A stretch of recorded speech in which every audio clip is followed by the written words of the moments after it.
Hello दोस्तों, दुनिया का सबसे बड़ा चमत्कार किसी जादूगर के शो में नहीं बल्कि हमारे शरीर के अंदर होता है। एक छोटी सी कोशिका सेल जो धीरे धीरे एक इंसान बन जाता है। एक सेल से एक इंसान बनने की चमत्कारी कला को समझते हैं। आज हम उस अद्भुत यात्रा पर चलेंगे जहां एक अंडे से लेकर पूर्ण इंसान बनने की सारी जानकारी मिलेगी। हेलो दोस्तों, मैं समीर चौधरी। आप देख रहे हैं मानव संरचना का नया एपिसोड, कोशिका से इंसान। नए जीवन की उत्पत्ति को समझने के लिए हमें सबसे पहले पुरुषों के सीमेन यानी वीर्य में मौजूद शुक्राणु और महिला के एग को समझना होगा। मतलब एक नए जीवन के विकास में माता और पिता की भूमिका क्या होती है। सबसे पहले बात करेंगे शुक्राणु के बारे में, यानी पिता की भूमिका। 13 से 15 साल के बीच में ही सीमेन बनना शुरू हो जाते हैं। ये आजीवन बनता रहता है। 40-50 साल की उम्र के बाद सीमेन की क्वालिटी में फर्क पड़ता है, पर ये हमेशा कंटिन्यूअसली बनाता रहता है। टेस्टिस यानी अंडकोश एक फैक्ट्री की तरह काम करता है। हर सेकेंड 1500 शुक्राणु बनाते हैं। एक मेढक के बच्चे जैसा दिखने वाला इस शुक्राणु आने वाला एक नया जीवन है। ये आकार आगे चलकर मस्तिष्क और रीढ़ की हड्डी में बदल जाता है। पुरुषों में सीमेन बनना 13 से 14 साल के बीच में ही शुरू हो जाता है, जिसे प्यूबर्टी कहते हैं, और जीवन भर बनता रहता है। स्पर्म सीमेन हमारे बॉडी में जीवन भर बनता रहता है। अब बात करते हैं एग के बारे में, तो फीमेल अपने अंदर अंडे नहीं बना सकती। ये जन्म से ही 7 होते हैं। फीमेल के जन्म के समय अंडों की संख्या लगभग 10 से 20 लाख तक होती है। अंडे ओवरीज यानी अंडाशय में होते हैं, जो समय के हिसाब से कम होते जाते हैं। 13 से 14 की उम्र में सिर्फ 3 से 4 लाख ही अंडे बचे होते हैं, और उसके बाद हर महामारी पे 1000 अंडे का इस्तेमाल किया जाता है, जिसमें से सिर्फ एक अंडा तैयार होकर बाहर निकलता है। पूरा अंडा बनने की इस प्रक्रिया को ओव्यूलेशन कहा जाता है, और महिलाओं में 50 की उम्र के बाद अंडे ना के बराबर बचते हैं।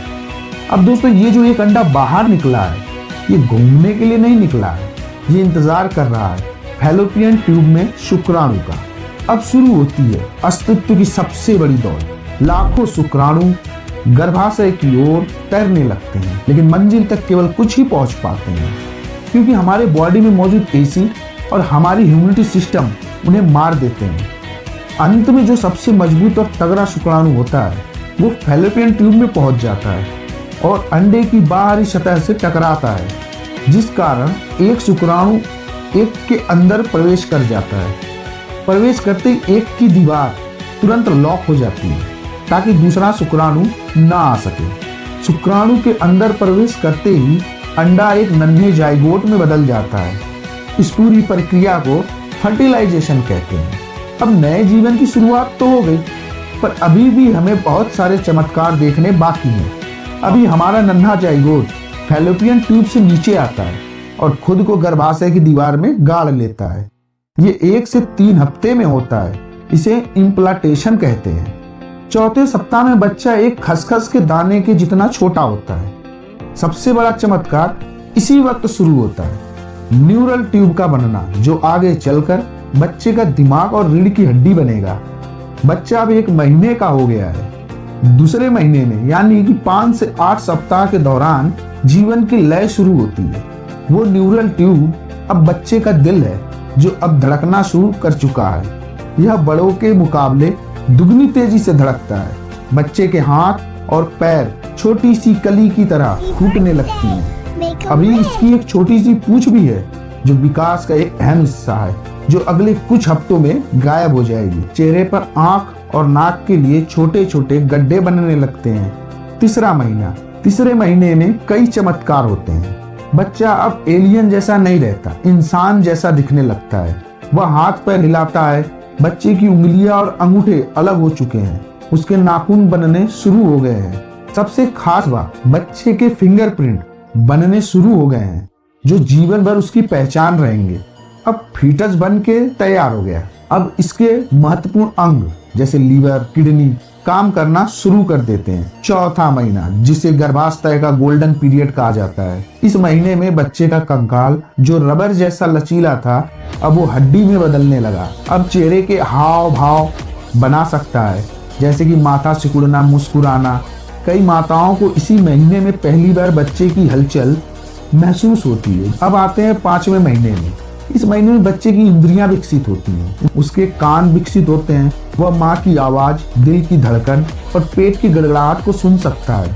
उसकी त्वचा पर वर्निश नाम की एक सफेद मोम चढ़ जाती है, जिससे कि वो एम्नियोटिक लिक्विड से बचा रहता है। इसी महीने में रोशनी अगर पेट पर डाली जाए तो वह अपनी दिशा बदल सकता है। 6वें महीने में बच्चा एम्नियोटिक लिक्विड को निगल रहा है, उसको हिचकी आ रही है क्योंकि वो पानी में सांस लेने का अभ्यास कर रहा है। बच्चा अब बाहर आने के लिए तैयार हो रहा है, उसके फेफड़े बन रहे हैं, लेकिन अभी हवा के लिए तैयार नहीं। कि आंखें जो अब तक बंद थी खुलने लगती हैं। बच्चे के सोने और जागने का एक चक्र, मतलब एक नियम बन जाता है। जब माँ सोती है तो अक्सर बच्चा जागकर खेलता है। 7वें महीने में बच्चा तेजी से विकसित होता है। बच्चे के शरीर पर चर्बी जमा हो रही है, जिससे उसकी झुर्रियां कम हो रही हैं। हम अब आखिरी स्टेप पर हैं, 3rd सेमेस्टर में। बच्चा अब सपने भी देख सकता है, उसका दिमाग तेजी से विकसित हो रहा है और अरबों न्यूरॉन्स बना रहा है। 8वें महीने में जगह बहुत कम बची है। बच्चा अब गोल मटोल दिख रहा है, गर्भाशय अब तंग हो गया है। बच्चे के फेफड़े लगभग पूरी तरह तैयार हैं, उसके शरीर से वह रोएदार बाल झड़ने लगते हैं।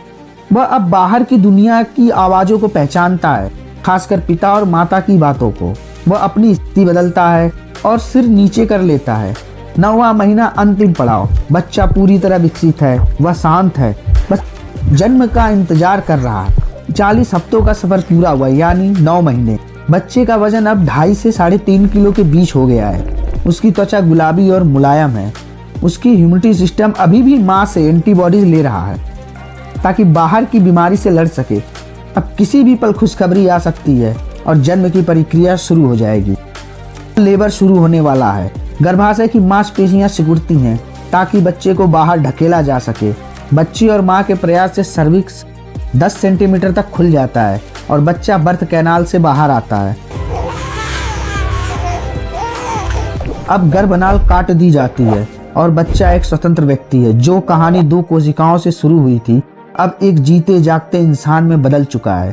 प्रकृति का चक्र है, यह जीवन का चमत्कार है। कैसा लगा आज का हमारा वीडियो?